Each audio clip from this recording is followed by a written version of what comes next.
Good evening. My name is Lynn Worley. I call the June 23rd, 2025 school board meeting to order. It is 6:02 p.m. We are in conference room C of the Fisher Administration Building at 12121 West North Avenue. I will call the roll. This is a here or not here, depending on how you're feeling tonight. Ms. Brzezinski? Here. Mr. Bauer? Here. Ms. Bach? Here. Mr. Morris? Here. Ms. Heimer Roland? Here. I'm here. Mr. Waddy? Here. Okay. We will move to public comments. Out the full.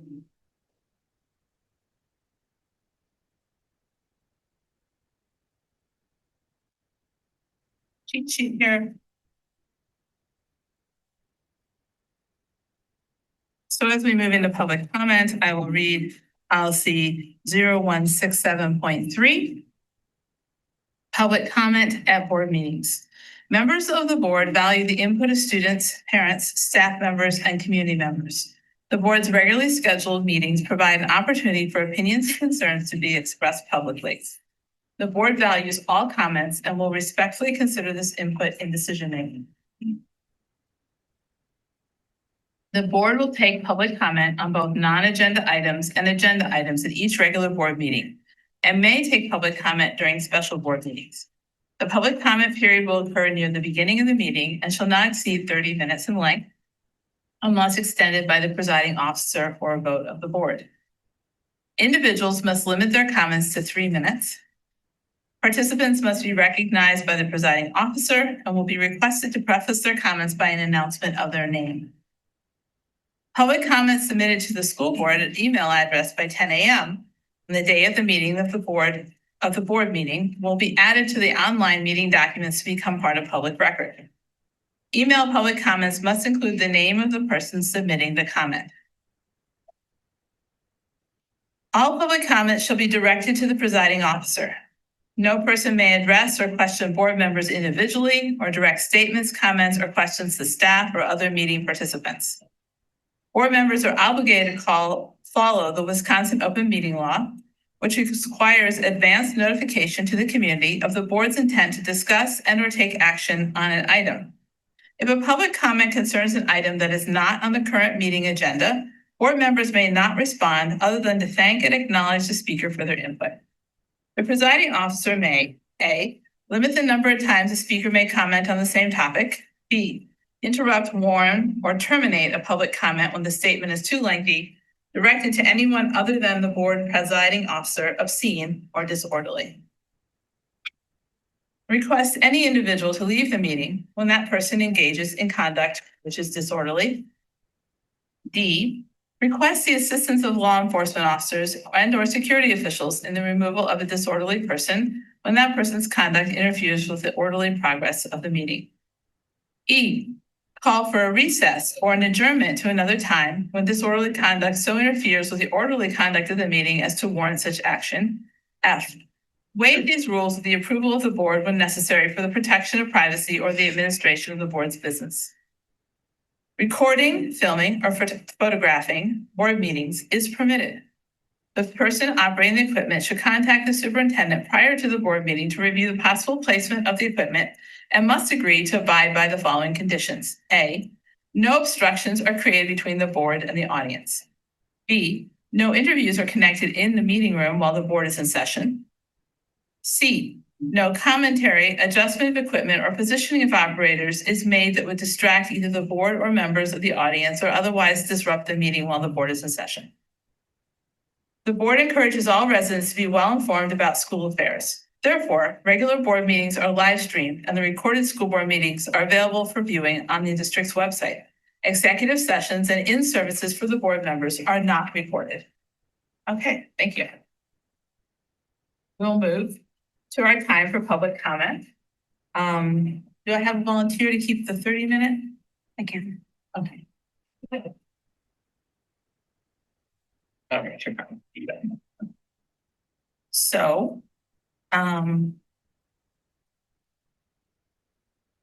just check online. I don't see anyone in the room I see one hand raised online. Jamie, you can go ahead and invite the person online to speak. Ann Walsh, you have the microphone. But you're muted. Ann Walsh, you'll Can you hear me now? Yep. Okay, thank you so much. Sorry about that. My name is Annie Marino, and I'm the parent of a McKinley student.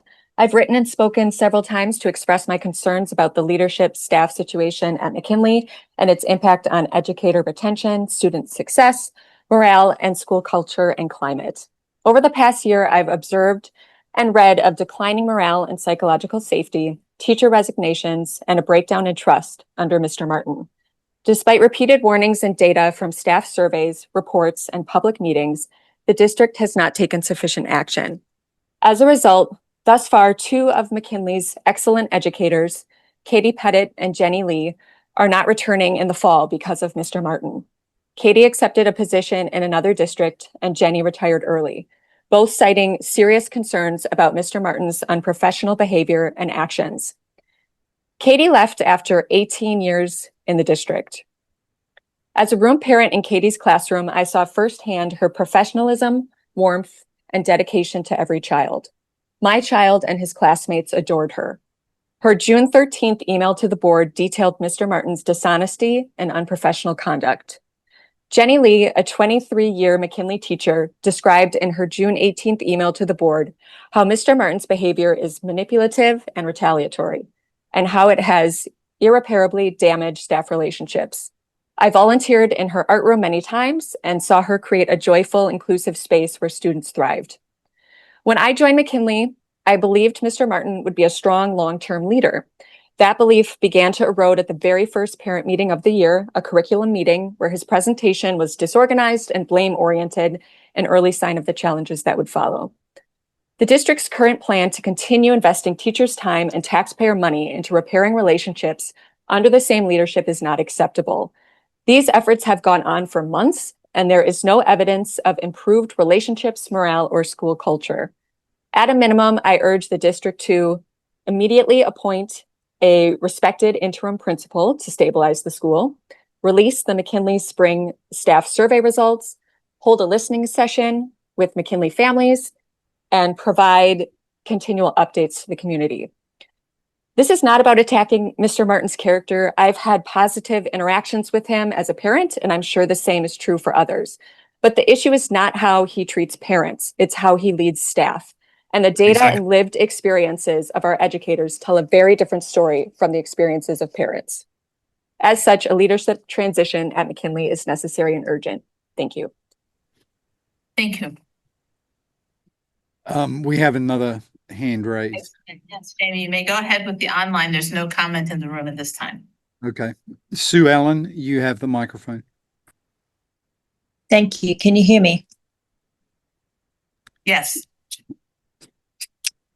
I'm Sue Ellen. I have a student who just finished SK at Washington. And tonight I'm speaking to express my full support for the recently approved bell-to-bell ban on personal communication devices in all Wauwatosa schools. The research is clear. Unrestricted mobile phone use in school harms students' academic performance, mental health, and social development. I'm so pleased to live in a community that school district is actively updating policies that create a school environment where students can thrive academically, emotionally, and socially. Numerous studies confirm that personal devices, smartphones, and watches are designed to exploit the still developing adolescent brain. The prefrontal cortex, responsible for impulse control and decision-making, does not fully mature until the mid-20s, leaving students especially vulnerable to the addictive nature of smartphones, social media, and gaming apps due to their intermittent rewards and dopamine feedback loops that keep users hooked, a real and true addiction, creating chronic distraction and impairing attention at school. As a result of the bell-to-bell ban in the 2025-2026 school year promises to bring significant benefits to students' academic performance, social development, and overall well-being. Effective implementation of this PCD plan requires careful planning and clear communication. The success of the policy now hinges not only on its adoption, but just as importantly, the robustness of its implementation. There will be additional pressure on the support staff who enforce it and students and their families as they adapt to comply with the new rules. The initial few months may be quite difficult for everyone, but thankfully the district brought together a committee of administrators, students and parents to plan for this implementation. I'm pleased to have assisted on the committee to work through these contingencies that must be considered in day-to-day operations, including considerations for students with IEPs and 504 plans. And I'm pleased to hear about an upcoming district event for families that's in preparation for the new school year to help them prepare in practical ways. Thank you to Luke Pinion for his dedication to championing the policy, leading the book study last year to engage community members, and thank you to all of the board members for your consideration for and approval of this bell-to-bell PCD ban. Thank you. Thank you. There are no more hands raised. Thank you. We also have no other comments in the room, so we will close the public comment time. Thank you for those who have participated tonight. So we're going to move to item 3, the superintendent's update. Thank you, Madam President, board members. I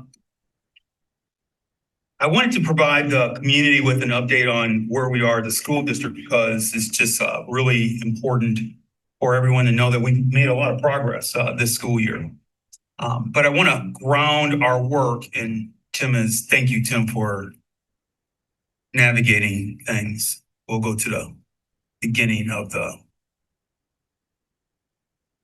presentation. Thank you, sir. We can go to the next slide. I want to just ground us in our mission statement.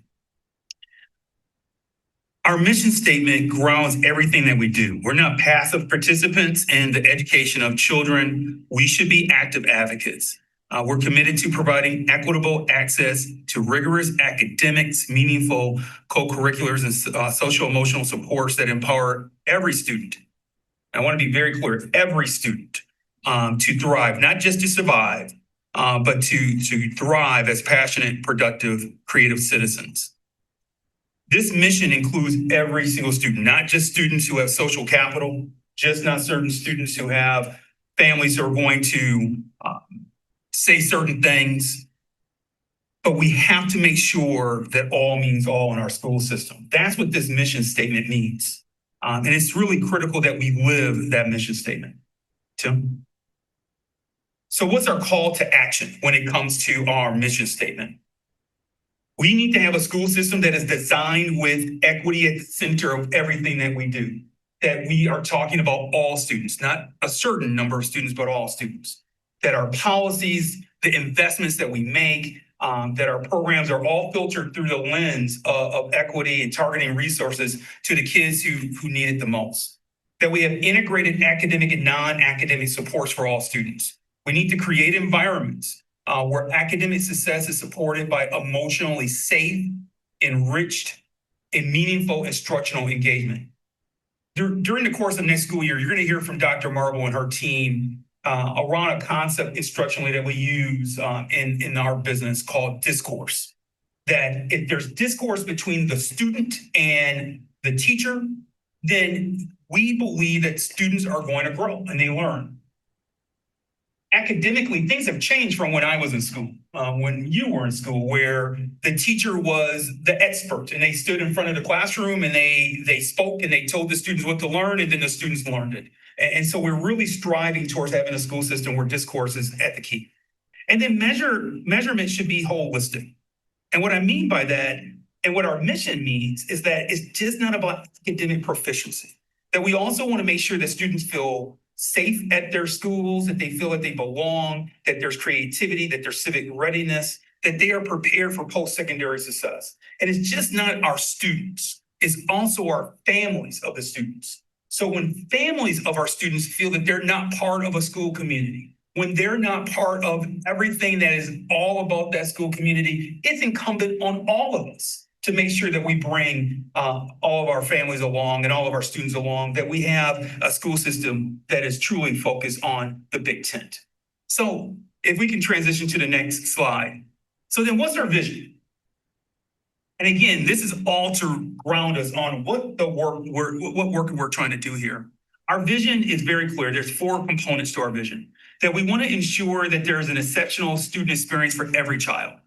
That we eradicate inequity. That we eliminate disproportionality, and that we exceed proficiency for all in all measurable areas. Our vision challenges us to ensure that every student has an exceptional experience, free from inequity and disproportionality. That we're just not aiming for adequacy. We aim for proficiency for every student. That equity and inclusion are not just add-ons, but we look at these things as the foundation for our vision. That we should never be satisfied with the predictability of a student's ability to prosper in school based on their zip code, how they identify themselves racially, from an ethnic standpoint, or from a gender perspective. And unfortunately, our vision is not being fully fulfilled in our school system. That those components are still used and can be used to predict a student's success or failure in our school system. So what is the call to action? If we can go to the next slide.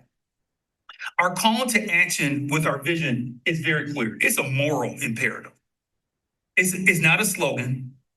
That our equity decisions drive what we do. That at the district level and at the board level, we are focused on system-wide accountability and investment in every learner. And so let me stop here for a second and say thank you to the board.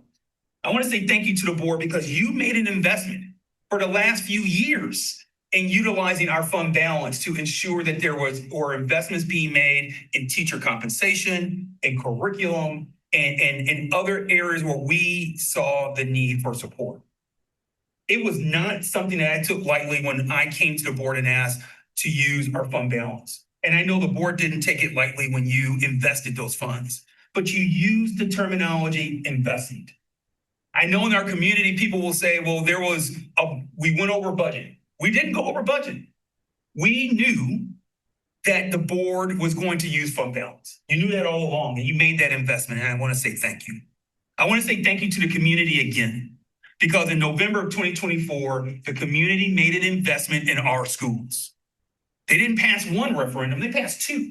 They passed an operational referendum of $64.4 million, and then they went on to invest in our facilities. And they went on to make that investment in facilities because our community said it's not right that one school may be a brand new school, and then there's another school that the same children in the community attends and they don't have the same facilities. They don't have the same access to certain learning areas. And so I'm thankful and pleased that that investment was made.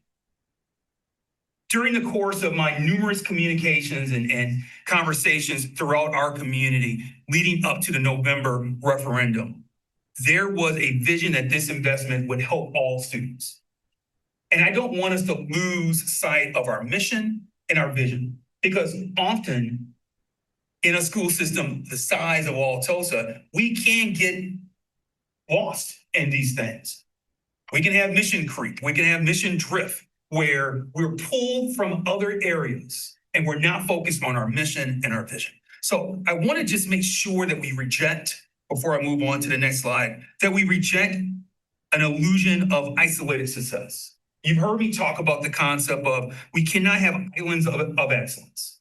We've had islands of excellence in Tulsa where there's pockets of success in our school system.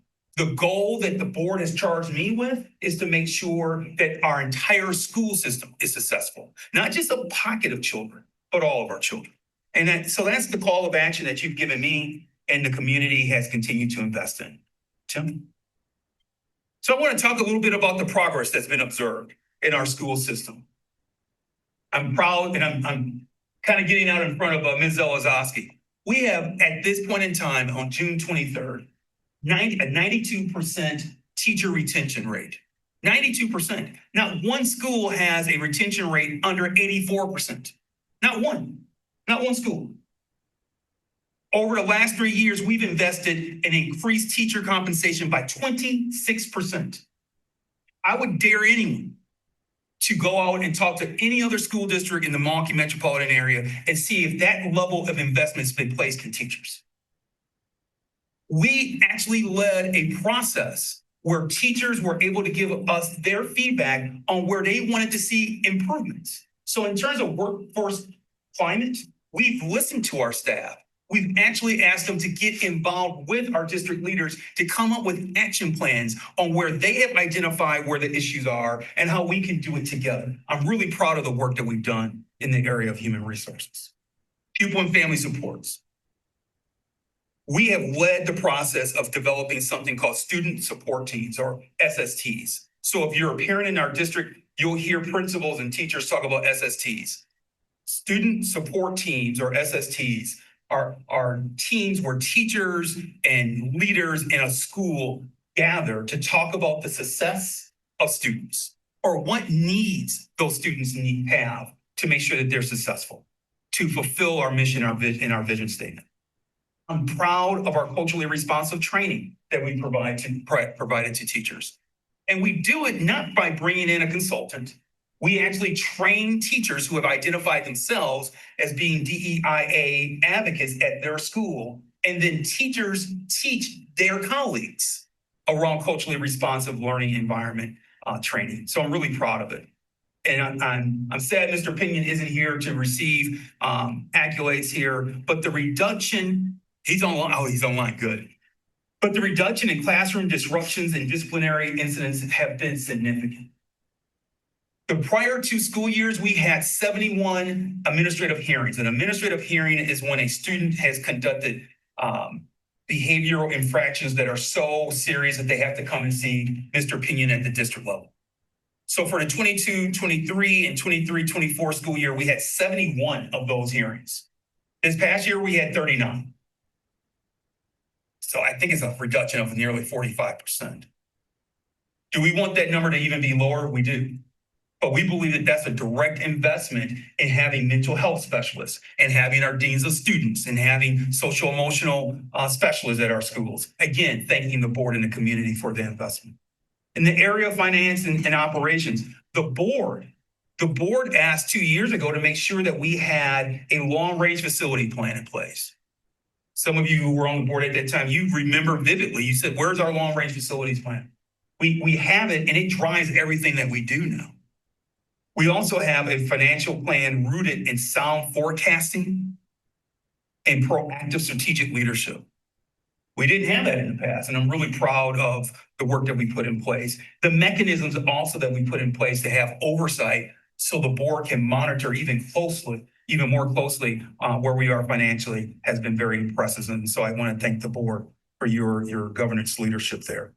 In the area of academics, we launched the Discovery Lab. I remember a year ago, people asked the question, how can you get off the ground in 1 year a STEM for all curriculum? Well, last board meeting, you saw that presentation. Our Division of Academic Performance deserves a great deal of credit for launching our Discovery Lab. But I think what's even more impressive is that over the course of the last 3, or really 2.5 years, our Division of Academic Performance has looked at each of the 4 core academic areas and have gone through the actual curriculum revision for those 4 areas.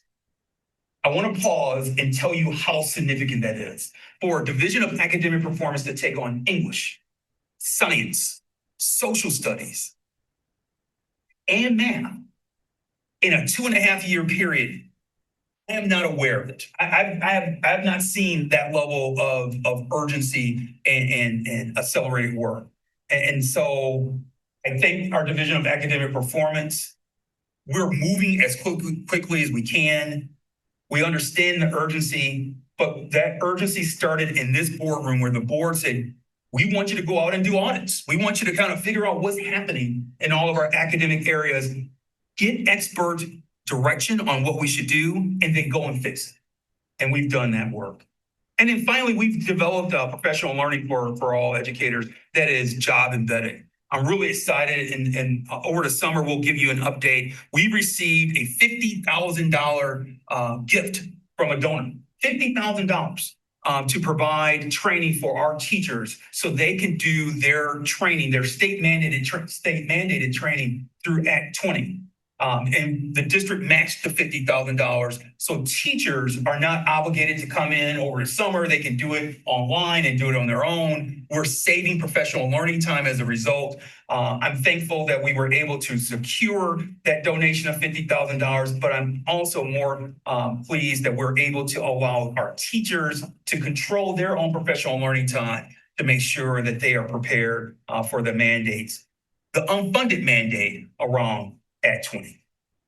Tell me if we can go to the next slide. So what's next? At the district level, you've charged me as a superintendent to look at the system and to make sure that the entire system is working properly. So there's three major areas that you've charged me to look at. First is replenish the district fund balance. I want to give Ms. Heimer-Rollin all the credit on this one. Over a year ago, she said you have to replenish the fund balance, and she has been consistent and unwavering in that space. I'm pleased to say that we are now in a position to replenish the fund balance. You've done your due diligence. You've helped us. You've invested through our fund balance, and now through the support of the referendum and through our prudent use of resources, we're able to replenish our fund balance. So thank you for that direction, and we'll continue to move in that pathway. We are ready to launch and implement the 2025-2028 strategic plan. For people who are wondering where are we going as a school district, we are driven by our mission, our vision, and our strategic plan. And so I think you've all marked your calendars for August 4th, I believe the date is. It's the first Monday in August, where we will start diving more into that strategic plan. And so if you have ideas to make sure that our strategic plan in terms of the work we do, the high level work we do, is driven by that mission and vision statements that I shared with you earlier, please start jotting down those ideas and bring them to that meeting. And then finally, the facilitation of the work around our secondary school ad hoc committee is transformational. It is super transformational in terms of where we're going to go. I would be remiss if I didn't pause for a second and just bring our community and center our community on what happened in this boardroom on October 28th. October 28th, when people ask the question again, what has the district done? Where are you moving? It was on October 28th, there were significant decisions that were made by this board that came after months, if not years of deliberation on where we want to go as a school district. We changed boundary lines on October 28th. We made the decision to move sixth grade into our elementary schools. We made the decision to look at our enrollment policy around open enrollment. We made a decision around what we wanted to offer in terms of STEM instruction for all students. I think sometimes in the course of all the different things that come before us, we lose sight of how significant those decisions were on October 28th. It is rare for a school district and a school board to be that strategic in its work.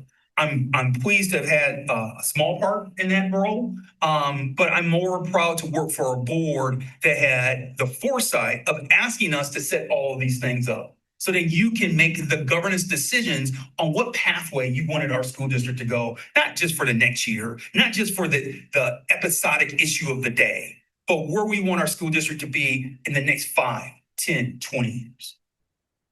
Tim? So how can you stay engaged as a community member, as a stakeholder? The first step, monitor your school's growth plan. Every school has a growth plan. And if you are not intimately connected with your school's growth plan, if you're not asking the hard question of how is my child progressing on my school's growth plan, then we're missing something. And I think often we make the leap to the boardroom, to the board, to Dr. Marwan, the chief of academic performance. But the work really starts at the school level. So make sure you're connected with your school principal in the school growth plan.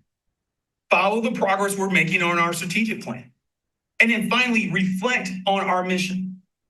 Are we living the mission statement? Are you as a stakeholder in the community living the mission statement?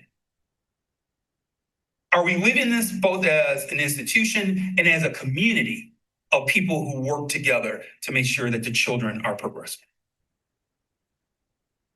So the next slide, please. So becoming stronger and more focused. And I want to be very clear on this. We remain rooted in our mission to serve as advocates for equity and excellence in every area of student development. But a mission alone is not enough. We must be honest about who we are now and how we can improve. Like the students we serve, we are growing as an institution. We're not broken. We are learning as an institution. We carry our imperfections with purpose. We are not damaged, contrary to the belief of some. We are becoming as a school system. And so I want to make sure that the people who believe in the work that we're doing, that the progress that we're making, that the narrative of we're a broken system, that things are imperfect, is just like the students we serve. We're learning, we're growing, and we want to hear where we can continue to improve as a system. I want to move on to the next slide. So what does the state expect of educators? What we wanted to share with you is that there are 6 standards that educators are expected to meet if you teach in the state of Wisconsin. And you can see those 6 standards are there. There's been a narrative that I've heard that there's new things happening in the Wauwatosa school system, that there's these new initiatives that have been that are coming down the pike in Wauwatosa. They're not new. These are all expectations that the state has had on educators for years. Now, maybe in Wauwatosa, we were not holding teachers to these standards. I don't know. But the charge that we have been given as a leadership team is that you want us to make sure that every child has an exceptional educational experience. The way we can ensure that is if every educator is living the state expectations for an educator. So if we can go to the next slide. So what we've done is we've distilled down what are the 3 things we're asking an educator to do in Wauwatosa. We want our educators to collaborate with one another, and that means having those student support teams and using the PACE Wednesdays effectively. We want to make sure that all the teachers are creating inclusive, welcoming classrooms. And we want to make sure that every teacher from a pedagogical standpoint is strong in understanding the content that they're teaching and that they're knowledgeable around the content that they're teaching. That means you have to know the curriculum. And as we talked about earlier, in the last 2.5 years, we've updated the core curriculum on a very fast pace because it was a dated curriculum. So often when I'm in the community, people will say, we're not achieving where we used to achieve. We're not what we used to be. Well, part of the reason why we're not what we used to be is because when Dr. Merwin and I arrived in our positions, we found that the curriculum was dated. It's difficult to have high academic achievement if you have dated curriculum. So our district professional learning support systems have been developed to assist educators to be their very best selves in the areas of collaboration, inclusion, and providing standards-based instruction for all students. So when we do this work well, Tim, we can go to the next slide. When we do this work well, we'll show the video. This is what happens for kids. It's a celebration of hard work, of significant growth, of challenges met, and memories made. Little did we know that these long days would turn into memories, lessons, and little pieces of who we're going to become. You will continue to shape and remodel as you go into this new chapter. Do so with care and intention. There's so much to be proud of. You showed up for each other in ways big and small. A quiet word before a test, a hand when someone needed help, a cheer from the crowd, even when we didn't know the score. It's truly a blessing to have grown up in a school district where all of our schools are connected. It only makes this moment that much sweeter. Here is a different story. Everyone here has had a different experience. Maybe you've never witnessed it. You have a story. So we like each other or not, it shouldn't stop us from acknowledging that we all have something to celebrate today, and that's each other. Next, it's continuing education, to a workforce, take these lessons with us. We scale across the globe. Experiences. So 2020. Congratulations, everyone. You did it. We did it. Here's to the future. May take us.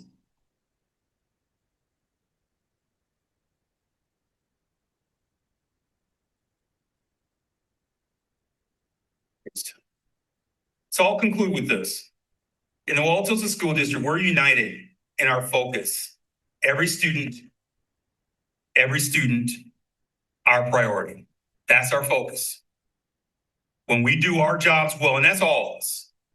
And we took the clips of our student speakers and they were all amazing. But we took the one clip and I don't know if you remember this one where the one speaker said, whether we like each other or not, we have to acknowledge the successes that we've all had together. I hope as a school community, we can model what that student speaker shared. That whether we like each other or not, there are good things happening in Wauwatosa. Children are progressing. They're having a good experience. Can they be better?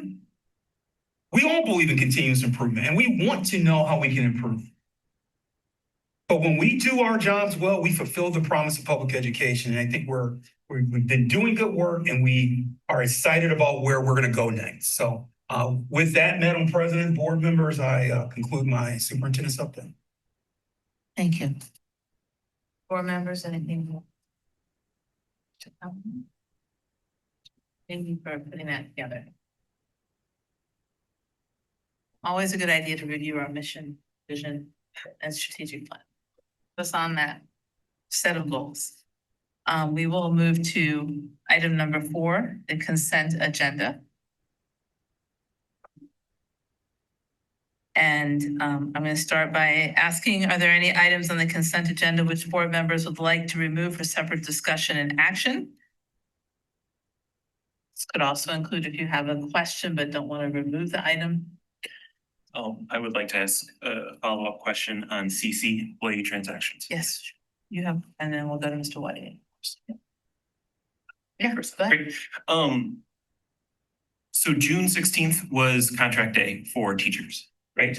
And you said in this presentation that across the board, we're above 90%. 92% overall. Overall, and the lowest is 84%. 84%. Is this unusual in any way, shape, or form in the broad scope of flux of a group this large? I'll defer to Ms. Olazowski. I already stole her thunder a little bit here, so I'll back up. I would say no. What we've seen over the last 5+ years is that there is much greater volatility in educator retention in school districts across the state, across the country. And what we're seeing right now is very comparable to not just previous years in Wauwatosa, but to other organizations. Sure. And have you seen that volatility in your tenure here at TOSA? In TOSA? Yes. When I believe was my first year in the organization. So that would have been the start of the 2022-23 school year. I believe our retention rate was right around 86%. There was another year it was around 85%. And then we've increased the past 2 years. Thank you. I have no further questions. Mr. Wade, you had your hand up? Yes, I saw same document Mr. Bauer was talking about that we are doing administrator contract renewals, 2-year renewals.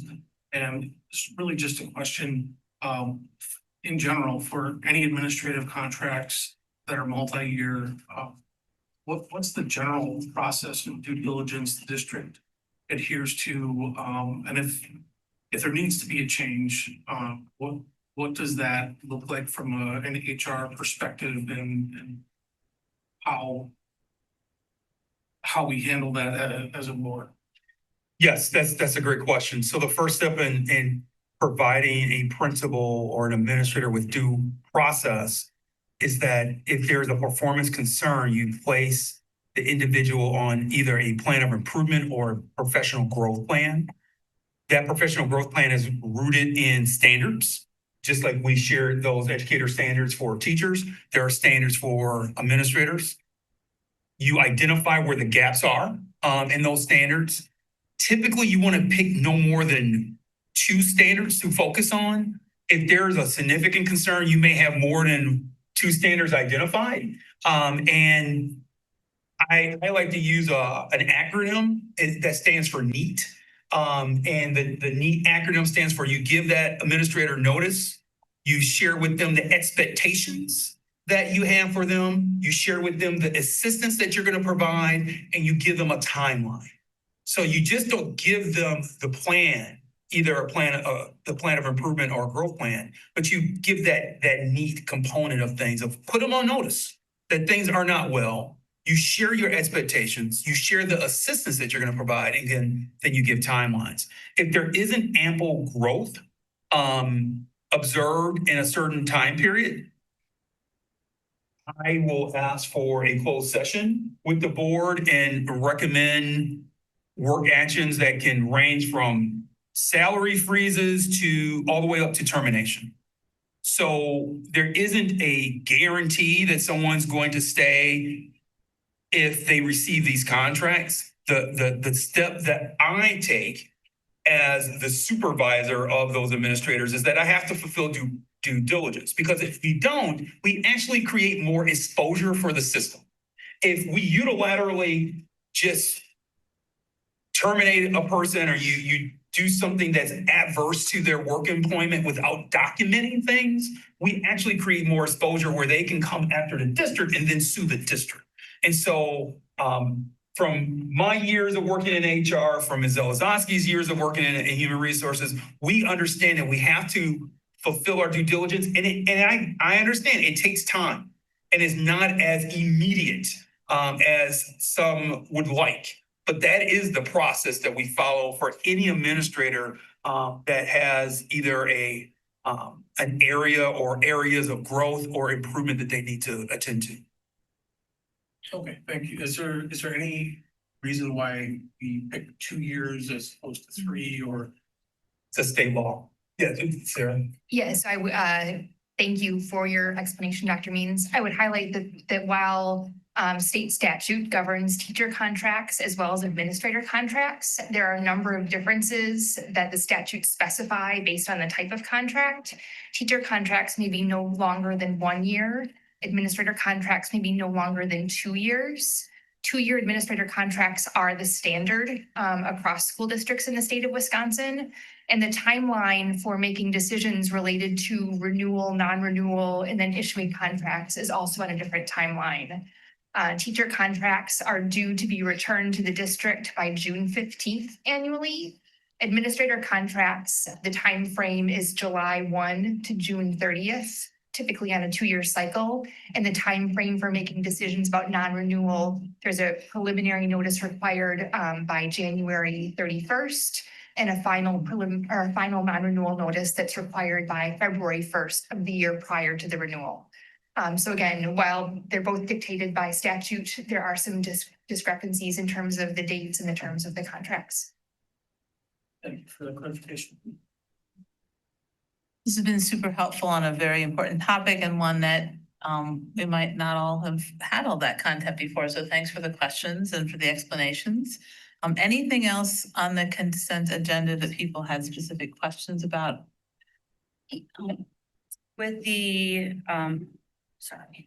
with the payments going to reading specialist license and special ed licenses, is that to help that educator pay whatever fees that they have to pay to keep that license or to get that license? Not necessarily. Those payments are built into Appendix B of our teacher salary schedule, and they are incentives. The payments that we provide this time of year are retention incentives. So they're eligible to staff members who are returning next year who maintain those licenses. And again, because they're paid annually, I don't necessarily think they're intended to help with the cost of that certification, but to reward individuals who've achieved that because they offer greater expertise. My only other question is, how would you say the state of hiring teachers is right now? If we have an opening in our district, say at the elementary level, are you getting more or less applications than you typically have? What is just kind of the climate of that? Yeah, so we recently had, I believe it was a fourth grade opening at Underwood. We had almost 60 applicants for that. That has seen a resurgence based on prior years. A number of the adjustments that we've made over the past several years are to initiate our hiring processes and our staffing processes in the district earlier in the school year than later. And that has resulted in stronger and larger candidate pools, including this fourth grade. I would say that that's probably one of the largest candidate pools we would get. As you get more specificity, they're going to be smaller candidate pools. We did not have 57 applicants for our family and consumer education position. Great, thank you. You're welcome. Anything else? All right. Is there anything that anyone wants to remove from the consent agenda? Okay. Hearing none. Sarah, would you read our? Sure. It is recommended that the school board approve the consent agenda, and I so move. May I have a second? Second. I will call the roll. This is a yes or no. Ms. Brzezinski? Yes. Mr. Bauer? Yes. Ms. Bach? Yes. Mr. Morris? Yes. Ms. Heimer Roland? Yes. Dr. Worley is a yes. Mr. Wadey? Yes. And the motion carries. You. Move forward through a couple pages. To number 5. Strategic goal number 6, operations, monthly financial report. Mr. Ecker, you're on. Thank you for all our preparation for this as well. Well, we'll see if I prepped well enough because I sent my PowerPoint to Julia late. Well, I mean, like, send us ahead of time. That's always helpful. Tim, do we, I wasn't sure if we had it available or not. Okay, I just sent it to Tosa Media about 15 minutes ago. So I would possibly share screen. And you see mail, is that mail right there? Why don't I stop sharing first? Yep.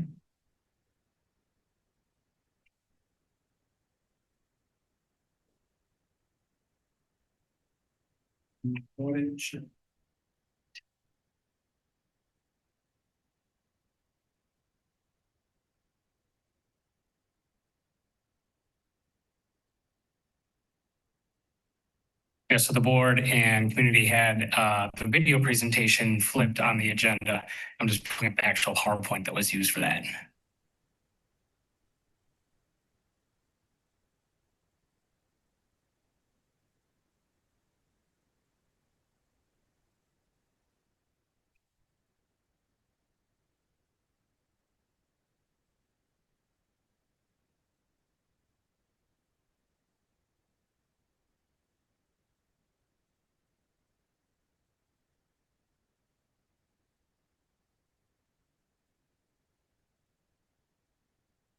Okay. Let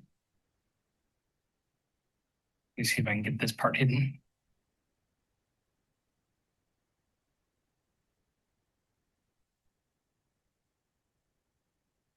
All right, so we're looking at May financials.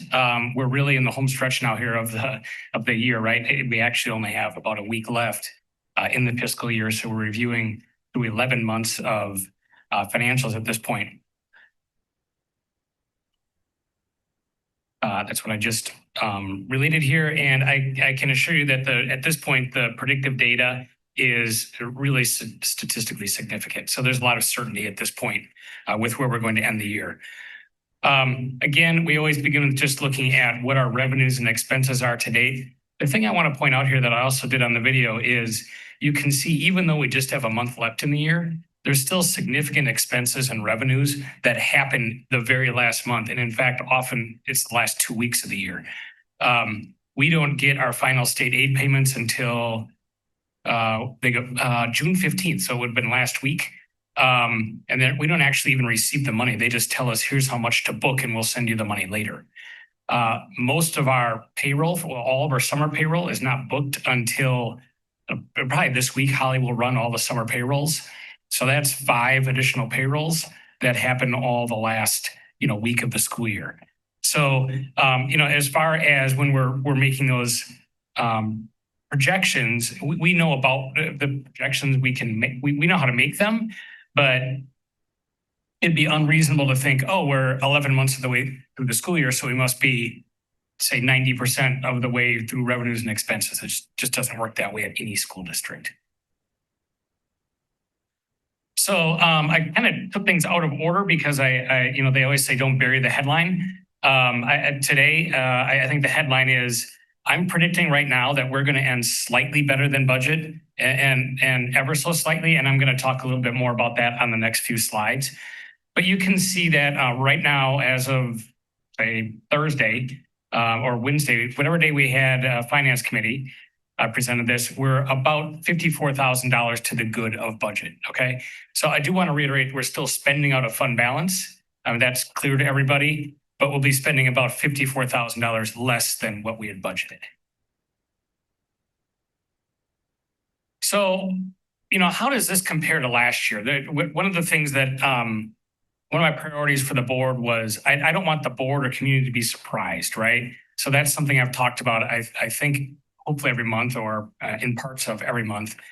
And to me, a surprise is like what happened last year. So what I've started doing, I think it was around December, January, was showing you what the projections would have looked like had the software I use now been used last year. You can see had it been used last year through May, we would have been predicting about an $8 million unfavorable variance, right? And that's about where the district ended, a rough ballpark. This year, we're projecting $54,000, okay? So I am going to put into context what that $54,000 means in a second, because I think there's some importance there. But again, just reiterating that the goal here is that people not be surprised. So here's the context. And I asked my daughter if I could share this story. She's actually on a road trip with her mom right now. They're like going out west doing, I think they're probably in the Badlands or something right now. And she asked me for $100 for food and souvenirs, right? They're gone for a week. So I said, all right, I'll give you the $100, but that's her budget. And to put into context for you, I said I thought we're gonna end about $50,000 to the good. $100,000 in our budget is equivalent to 10 cents in her $100 budget. So if she comes back and she said, hey, Dad, I spent $99.90, I would be like ecstatic, right? I'd probably also be okay if she said, I had to borrow 5 cents from Mom. But that 5 cents in our budget is $50,000. And I give that as context because the chance of us ending up exactly $54,055 to the good, I mean, the Vegas odds would be that's not going to happen, right? There's an infinite number of possibilities outside that. And I'll give you a real life example that happened last week. We got a bill from the city last week for a special assessment for sidewalks, about $30,000. That wasn't something that we could anticipate. So that eats into that 54,000. I also believe we're going to get an unexpected revenue at some point, probably in the next week or so, that will probably balance that out. So again, I don't think we'll end up exactly 54,000, but I don't think you'll be surprised. And I think that's in the right ballpark. I just wanted to provide this for some context. Again, I'm going to go through these pretty quickly because we do this every month. And I think we already talked about the most important part of where we are. You can see that based on all of our dashboards and graphs, that we're basically what I just went through is showing you kind of the high level of where we're going to end the year. Again, we've been tracking purchase services all year long. We know that we're going to have that overage there, but we're going to come in better on the revenue side in some ways. So I'm very confident in that roughly $50,000 to the good. I think I'll just end this by saying that this has been a very challenging year financially I haven't experienced anything like it. I imagine our board hasn't, and our administrators, I don't think have before either. It's very unique, right? In August we discovered what had happened last year. We also had to make some immediate cuts to the budget to get where we were. We made adjustments to substitute teachers. We really tightened our belt at the school level, at the department level. I think we're landing the plane in a really good place, but it has been incredibly hard work for everybody. And frankly, my goal is that this is not the case next year. One of the big things we did this year that I talked about at our preliminary budget was closing those budget gaps so that we won't have those sort of emergencies during the year that we have to adjust to.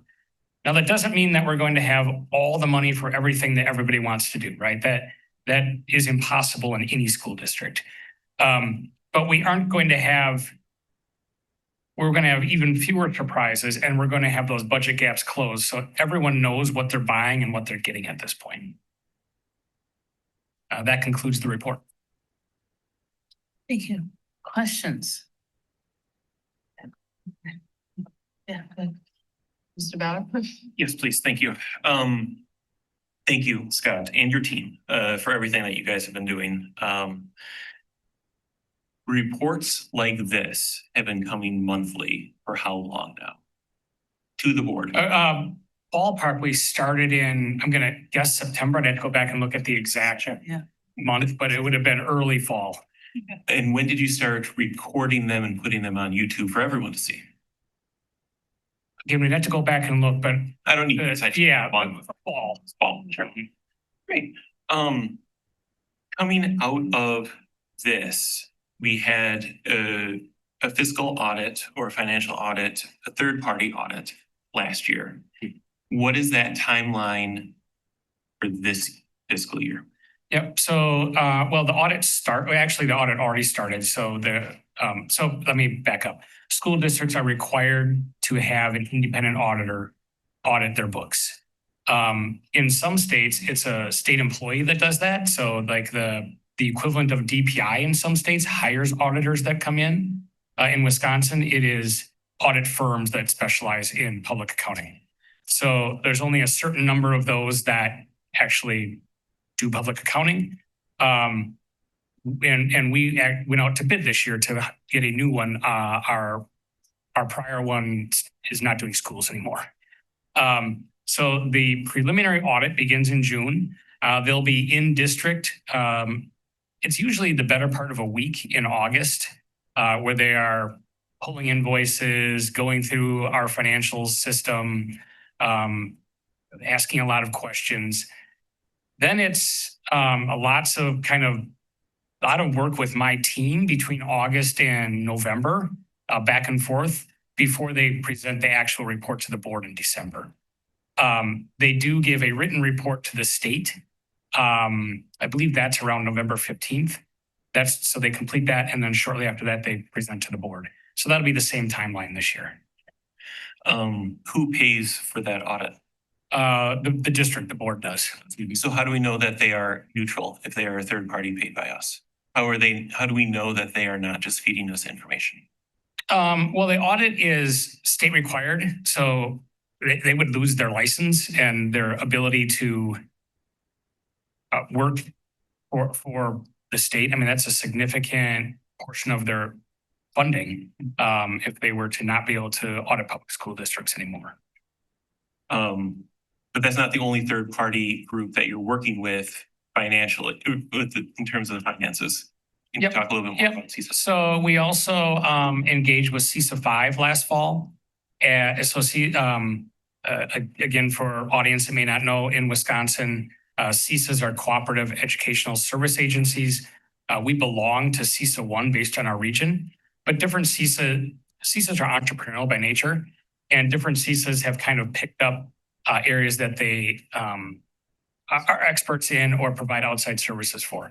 CISA 5 out of Portage is sort of the go-to CISA when someone needs assistance with on the business side. So we contracted with them.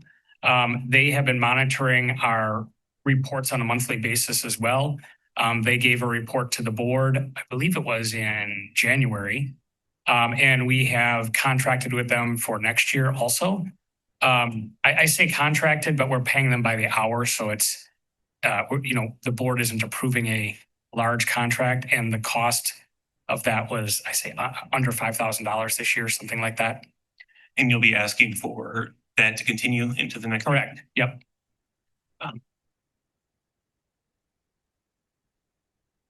I have more questions about the 2024 referenda and how that's being applied, because you addressed that in the committee meeting this past week. I am willing to defer those if I don't want to bore anyone. Ask what we want to ask. Can I ask a question before you go on about this audit that is done annually? When those reports come out, are they public? Are they available to the public? And if so, how? Yep, they're actually all on our website. So as soon as we get them, we post them in PDF to our website. So if anyone can't find them, let me know and I'll make sure they're easily available. But I'm pretty sure you can go right to the business office, or it might be called finance, on our website. The last probably 4 to 5 years are there. Okay, thank you. If anyone it doesn't have access to internet too, we also have them in our office, so easily available. Oh, nice, thanks. Anything else on the actual report, and then we'll come back to the next set of questions. Do you know how much came out of our fund balance this year? How much I'm anticipating will come out? Mhm. Yeah, let me reference my notes here, okay? Sure.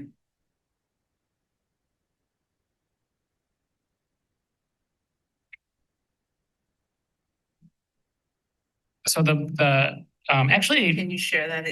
Yeah. I can. No, I think you're not. I think you're. I know. Yeah, I will.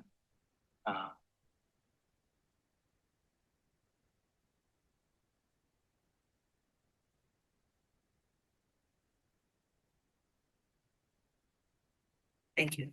Yep. That's going to have to be blown up, I think. Here we go. So, and I'm going to try and kind of maybe run through also the permutations of where we were with fund balance, because that's probably a little bit of background too. And correct me if I get any of these numbers wrong. I think I have. Okay. When I got here, the preliminary budget had been approved by the board with something like a $9.3 million deficit. After going through the budget and alerting the board and Dr. Means, I thought we were going to actually be somewhere maybe closer to $13 million deficit. 13.6. Thank you. All right, good. So my numbers are okay. That was around August. So then the board said, that's not going to be tolerable. We administratively worked to get that back down to the 9.3, I believe. Then we kept the board, and I had said at that point, that is the extremely tight. Like we tightened our belt everywhere that we thought was possible. But after getting through about half the year with salaries and benefits, subs, legal fees, things that we talked about each month, the board approved a budget increase so that we would be at about, and that's this number right here, about a $10.9 million fund balance expenditure. Today, I'm projecting to be about, still roughly 10.9, but $54,000 less than that. Yeah, so I asked that question because we got a lot of feedback, rightfully so, last summer with the surprise in June through August. And so I just want to really, I know you don't like when I do this, but give you and your team and Sarah and her team and all of the people here at district office who really took this seriously and listened to the board, listened to the community, and they said, yeah, first of all, it's not acceptable that there wasn't the right oversight happening in this building. And that changed. Like we've heard, we have CISA 5, auditing our books every month. We have a public website that you created, the ClearGov website that public has access to 24 hours a day. We are recording our finance committee meetings. We allow public comments at our finance committee meetings. You record your presentation and those go on to board docs, the presentations that you give during the regular board meetings. And then we just heard about the annual audits that take place. I think it's important because the narrative is we allow mistakes to happen and we don't do things to correct those mistakes. I admitted last summer we made a mistake. I feel very confident sitting here 10 months later. And I'm very proud of the work of the board, and I'm very proud of the work that you've brought and the leadership that you've brought to our district. So thank you so much. Thank you. Ms. Heimer-Rowan, man, your analysis is absolutely correct. There's one other oversight piece that we put in play that the board demanded, and that on a triennial basis, Mr. Ecker and Ms. Zelazowski does make a presentation to the PTA area council to provide parent leaders at the school level an update on where we're tracking as well. That's another element that the board demanded that we put in place. So thank you. So I have one question. If we could hear, because I know that there's also the term purchase services sounds almost like something that, is extra and things that we, want to have that we might not need. So I think it would be really helpful, given that that's a category where we've struggled this year, and not just this year, but I think we've seen more and more of that, to talk about briefly, either you or Dr. Means, the kinds of things in purchase services that are necessary to the running of the district, as well as ideas that may be going besides maybe matching up, making sure we're really doing good budgeting, appropriate budgeting, but also a sense of what are the ways that we can address this going forward. I can take that. So the state requires us to put expenses into certain buckets.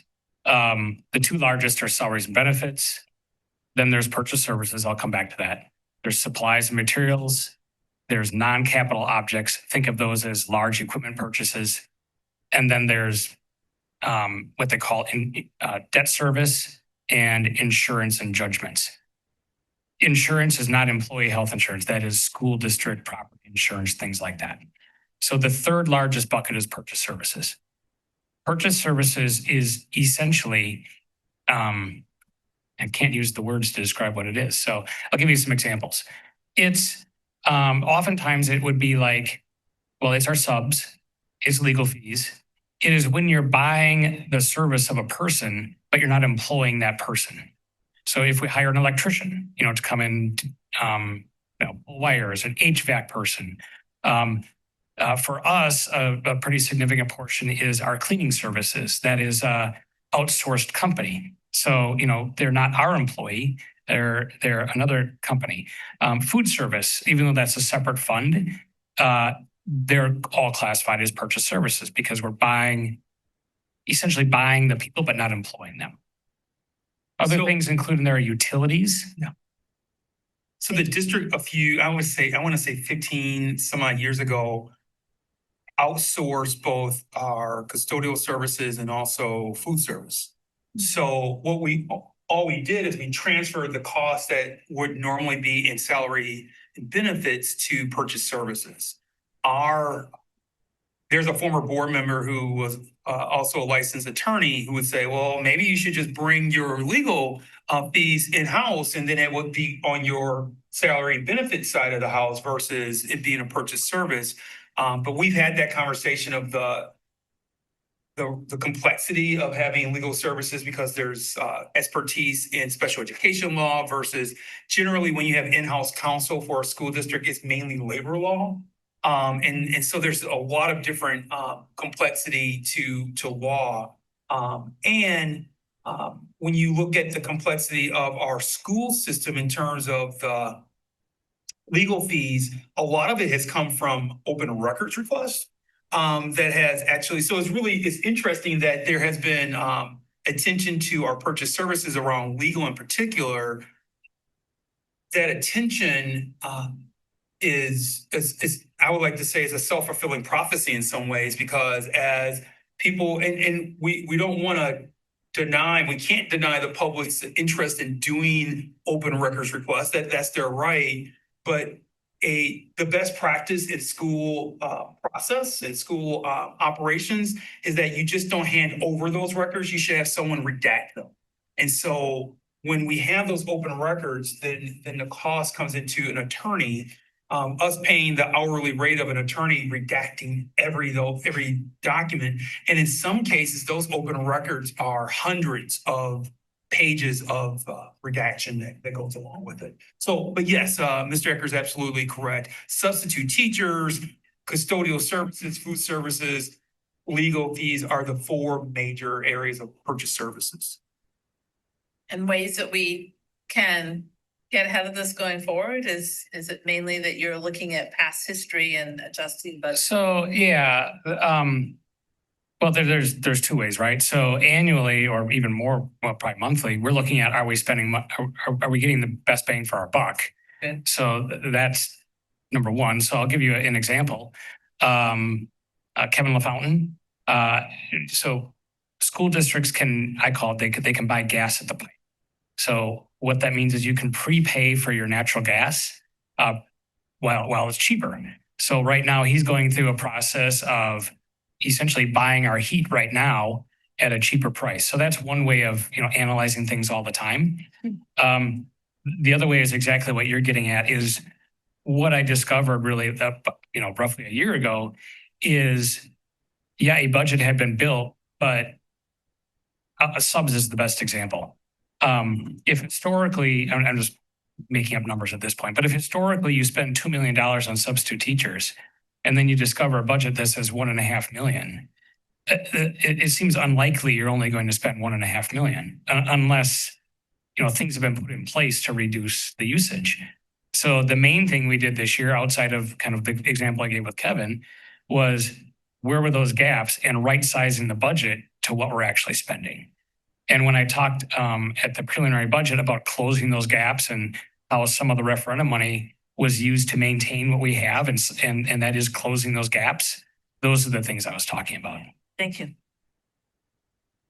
Mr. Bauer, go ahead. Excellent. Continuing on with the referenda questions. On the operational side, two of the promises that were made, or two of the purposes that we were asking for, 16.1 million per year, was to increase teacher staff pay, and then also to fund curricular progress, to continue to fund the curricular cycle.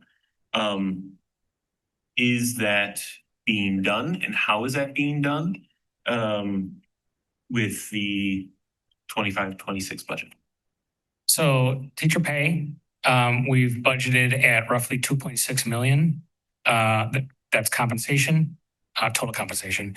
The I'll say promise, or I can't think of a better word, commitment, was $2 million. And we've budgeted what comes out to 4.32%, total compensation of about $2.6 million. Academically, or the curriculum,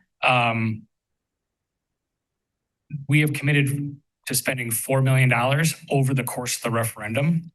And we haven't budgeted, so we're not budgeting that $1 million each year, because some of it is timing, some of it is commitment to rebuilding fund balance first. So there was only a small increase to that department this year, but the commitment is still $4 million over the course of the referendum. I think this is where the Division of Academic Performance deserves a lot of credit. What they've done is they looked internally and they made some sacrifices with their existing budget to ensure that we had the money to move forward with the Discovery Lab for all of our children.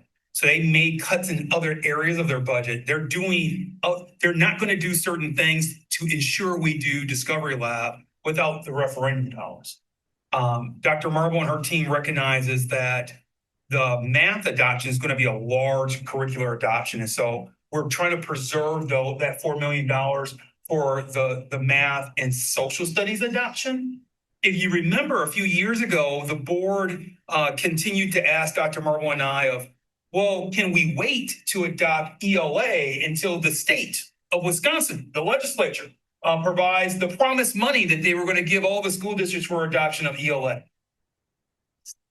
If the board had not gone into fund balance, if the board had not made the investment, we would still be waiting on that investment. And so while this past year was a tough year for our teachers because we adopted ELA for the first year, next year will be easier. And that's because the board made the decision that we couldn't wait any longer. That when you, and that's why, again, when you adopt a core for subject areas in a 2.5 year span, you have to reserve as much money as you can. So the strategy that Dr. Marble, Mr. Ecker, and I have created is that we're going to lean Mr. Bauer on the referendum dollars, mainly for math and social studies. There's a lot of ancillary materials that social studies will require. And so that dollar amount will accumulate quickly. And so when you combine a K-12 math adoption with social studies, we anticipate that's going to be significant. So that's where the money is going. Dr. Marble, did I miss anything there, ma'am? Okay. Thank you. And I'm sorry if I misspoke on the amount. I think I said 2 million for curricular projects. So it's not. Flipping over to the capital side, the building side, we have borrowed a quarter of the total $60 million to start the process. How is that going? How can people find out more about the progress? Like where are we at in that chain of events? On our website, you can still go to the referendum page and there's monthly updates there now on the progress. So Kevin LaFountain is again running that project along with VJS, the construction manager, and PRA, the architects, are giving us a monthly status update. So you see that every month. I will also tell you that I'm working on an addition to the webpage that will allow people to see progress on the projects too. So the only project that has really started to this point is roofing. And that's because to save some money, Kevin is overseeing or actually acting as sort of the general contractor on the roofing. And the next set of projects is what he's referring to as bid package 1. There's going to be 3 phases of projects being done. So VJS, Kevin, and PRA are preparing the specs for the first phase of projects. That's going out to bid probably in the next couple of weeks to ensure the best and lowest cost. And then those projects will begin in earnest in the fall. You just said best and lowest cost, which reminds me of, are we using unionized labor, the prevailing wage of what's going on? How does that play into this entire referendum arc? So there's state statute on types of labor we can use. So we're following state statute with prevailing wage. Thank you. I think that's it for my list of questions for this time around. Anyone else? I would just add that Kevin LaFountain is giving monthly referendum update during the finance committee meetings. So you can watch those recordings to hear from him. And he's doing a great job. Checks as well. All right, hearing no other questions, we will close this piece of the agenda. And we will move into the in-service discussion. We'll move to the adjournment of this meeting. I just want to mention that an in-service is, as was said when we were doing public comment, I was reading the guidance on the meeting. An in-service is not recorded. People are welcome to observe in the room. The goal that we have tonight with this in-service is to set our pace and cadence and our structure for how we're going to do self-evaluation of the board as well as superintendent evaluation. There are not action items or evaluation steps being taken tonight. There's not going to be decisions There are several things that we have to come because we do only our work in person. These are things that we have to do some conversation about. So people are welcome to come on over to the building and observe us doing this work. But this part, as we adjourn this part of the meeting, we will be finishing the recorded and transmitted Zoom meeting as well. Okay, so we will move to item number 6, adjourn into in-service. Bill? It is recommended that the school board adjourn into an in-service to discuss the board self-evaluation process and the superintendent evaluation process, and I so move. May I have a second? Second. Mr. Bauer, thank you. The time is 7:22. And I believe that I need a roll call. So I'm going to do this. This is a yes or a no for adjournment into in-service. Ms. Brzezinski, Yes. Mr. Bauer. Yes. Ms. Bach, Yes. Mr. Morris. Yes. Ms. Heimer Roland. Yes. Dr. Worley is a yes, Mr. Whitey. Yes. The motion passes.